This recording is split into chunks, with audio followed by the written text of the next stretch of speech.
नमस्कार, पर्दाफाश देख रहे हैं आप। मैं हूं आपके साथ सोनाली। आज बात करेंगे उनकी जिनका अब पापों का घड़ा भरता जा रहा है। उनके जो विपक्षी दल के बड़े नेता हैं और यूपी के सीएम की नजर खासम खास इन पर रहती है, इनके एक्शन पर, क्योंकि अपने जमाने के भौकाल दिखाने वालों में से ये एक थे।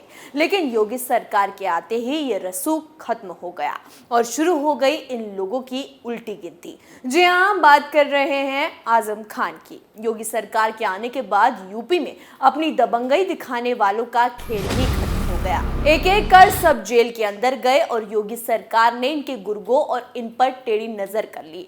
चाहते हुए भी ये लोग अपनी मर्जी से कुछ नहीं कर सकते। इनके सारे ब्लैक कामों को व्हाइट कराना योगी सरकार ने अब शुरू कर दिया है। अब बड़ी खबर ये आ रही है कि आजम खान और उनके बेटे अब्दुल्ला आजम और 7 अन्य लोगों पर एफआईआर दर्ज हो चुकी है। आजम खान की यूनिवर्सिटी जौहर यूनिवर्सिटी से कुछ ऐसा मिला है कि योगी सरकार ने तुरंत एक्शन ले लिया और उनके यूनिवर्सिटी में बुलडोजर पहुंच गया। क्यों हुआ यह एक्शन, कैसे हुई कार्रवाई और अब आगे आजम का क्या होगा, चलिए बताते हैं आपको। आजम खान और उनके परिवार के लिए मुसीबतें थमने का नाम नहीं ले रही हैं। अब रामपुर पुलिस ने दावा किया है कि आजम खान के ड्रीम प्रोजेक्ट जौहर यूनिवर्सिटी में नगर निगम की सफाई कराने वाली करोड़ों रुपयों की मशीन के पहले इस्तेमाल किया गया, फिर उसे कटवाकर जमीन में दफन करवा दिया गया। फिलहाल मशीन को जेसीबी की मदद से बाहर निकलवाया गया है। अब आगे की कार्रवाई की जा रही है। दरअसल कल जुए के संबंध में 2 अभियुक्त पकड़े गए थे। पूर्व की सरकार में नगर पालिका ने जमीन साफ करने के लिए करोड़ों रुपए की बड़ी मशीन खरीदी थी। वो मशीन शहर में न इस्तेमाल करके जौहर यूनिवर्सिटी में इस्तेमाल की जा रही थी।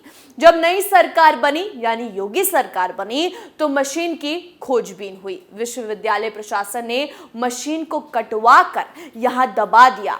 जो जुआरी गिरफ्तार हुए थे, उन्होंने बताया कि ये मशीन लोगों ने कटवाई और यहां पर दबवा दी। उनके निशानदेही पर यह खुदाई हुई और मशीन बरामद की गई।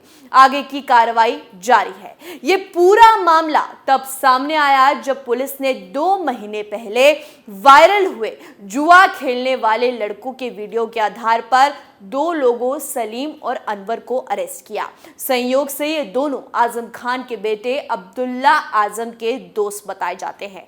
इनकी गिरफ्तारी के विरोध में सपाइयों ने विरोध प्रदर्शन भी किया, लेकिन पुलिस की पूछताछ में कुछ ऐसे खुलासे हुए कि ईडी को सोमवार को रामपुर आना पड़ा।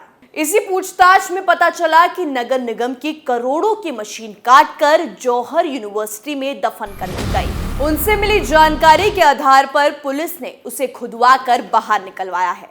अब आजम खान पर क्या कार्रवाई की तैयारी है, चलिए ये भी आपको विस्तार से बताते हैं। रिपोर्ट के मुताबिक जेसीबी से खुदाई के दौरान सरकारी मशीनों मिलने के बाद संबंध में आईपीसी की धारा 409, 120B और सार्वजनिक संपत्ति नुकसान निवारण अधिनियम धारा 2 और 3 के तहत केस दर्ज किया गया है। इस संबंध में रामपुर नगर कोतवाली में एफआईआर दर्ज करवाई है। मशीनों को कटवाकर जौहर यूनिवर्सिटी में दबाने का आरोप लगाया गया है। अब आजम खान, जो कुछ महीने पहले ही जेल से बाहर आए थे, एक बार फिर जल्द ही लगता है कि जेल जाएंगे। 4 दीवारों के पीछे ही उन्हें दोबारा जाना पड़ेगा। लेकिन ये सारा खेल तो उस वक्त का है जब अखिलेश यादव की सरकार थी। उनके करीबियों की तूती बोलती थी। सपा सरकार में सफाई कराने के लिए करोड़ों रुपए की मशीन नगर पालिका रामपुर ने खरीदी थी, जिसका उपयोग नगर पालिका की जगह जौहर यूनिवर्सिटी में किया जा रहा था। वहीं अब 2017 में बीजेपी की सरकार आई और इन मशीनों की खोजबीन हुई तो पता चला कि ये मशीन यूनिवर्सिटी के अंदर काट कर दबा दी गई है। इसी मशीन को पुलिस ने खुदाई से बरामद कर लिया। अब एक बात यहां गौर करने वाली ये है कि आजम खान के साथ साथ अखिलेश यादव भी इस कार्रवाई के लपेटे में आ सकते हैं, क्योंकि 2 गिरफ्तार लोगों ने ऐसे राज खोले हैं जिसने अखिलेश यादव की टेंशन बढ़ा दी है।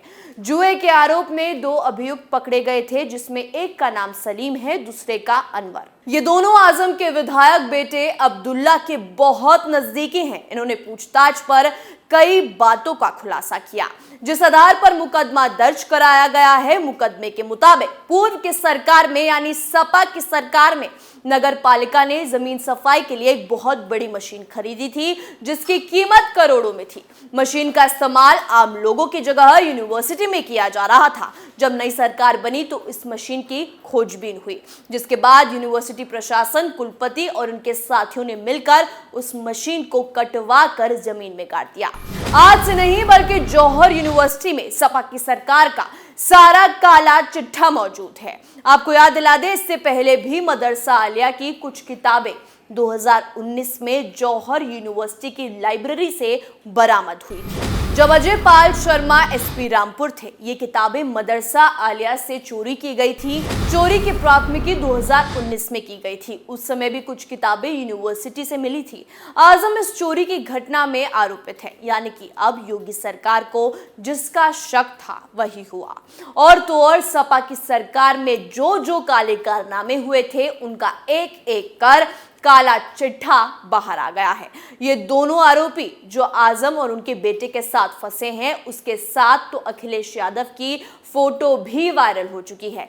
यानी ये लोग गैंग बनाकर सपा की सरकार में कई ऐसे काम करते थे जो लोगों के सामने नहीं आए, लेकिन यूपी पुलिस की तेजी और योगी सरकार के एक्शन से इन लोगों का खेल अब खत्म हो चुका है और आजम खान और सपा के शासनकाल का पर्दाफाश हो चुका है।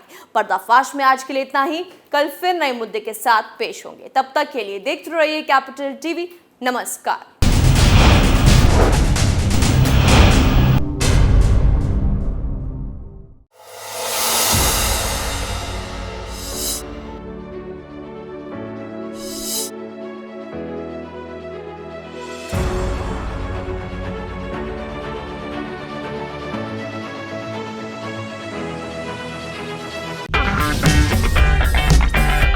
अगर आपको हमारा वीडियो पसंद आया हो तो इसे लाइक करें, हमारे चैनल को सब्सक्राइब करें और हाँ, बेल आइकन दबाना ना भूलें ताकि आप तक हमारे वीडियो की नोटिफिकेशन पहुंचती रहे। आप अपना सुझाव हमें कमेंट बॉक्स में दे सकते हैं। हमारे साथ जुड़ने के लिए शुक्रिया। मैं राजनीति करता नहीं, पर राजनीति को बहुत गहरे तक समझता हूं। मैं लोगों के बीच रहता हूं, लोगों के मन को अच्छे से जानता हूं।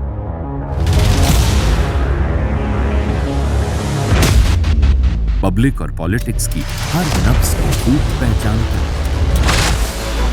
संघर्ष की सियासत से सत्ता के सिंहासन तक मैं हर खबर से खरा सच निकालता हूं। ना कोई दौड़, ना कोई race. Capital TV, Uttar Pradesh.